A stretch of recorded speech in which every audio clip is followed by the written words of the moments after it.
The common problem we're having with these squad cars is the water pump's leaking right out of the weep hole.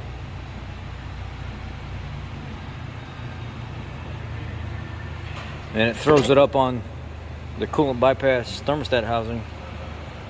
When you look in the parts catalog, it says the PW623, the LMZ 8501 Bravo, comes as a kit. Take the water pump out of there, gasket's no longer inside. You have to order them separate. They have not updated the parts catalog to reflect that you got to order that gasket separate. But if you do some searching and cross some numbers over, you see updated part number says it does not come with the gasket anymore. So you have to order them separately. We have 2 water pumps on the shelf. Both boxes have no gasket inside, even though it says per the parts catalog you get them both. You do not get them both. You have to order your gasket separate for the 3.3 Duratec. Yes sir. Fun in the sun, right? Until Daddy took the T-Bird away. It's the upper O-ring for the pass-through. AT4Z8527 Apple.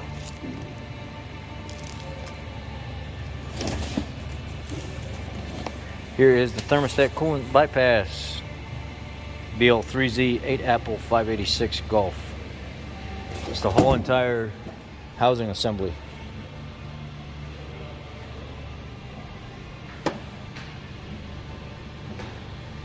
And it'll look like it's leaking from right there. It's actually the water pump throwing it up on the bypass.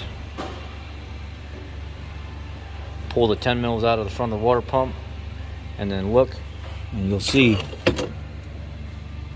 where it's been leaking out of the weep hole.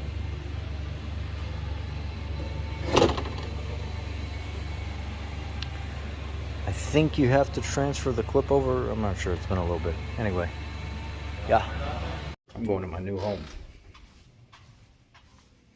I'm going to start moving. Ain't no point in me being here right now when I can't even get parts. Y'all see some videos this weekend of the new home. Ooh, doggy.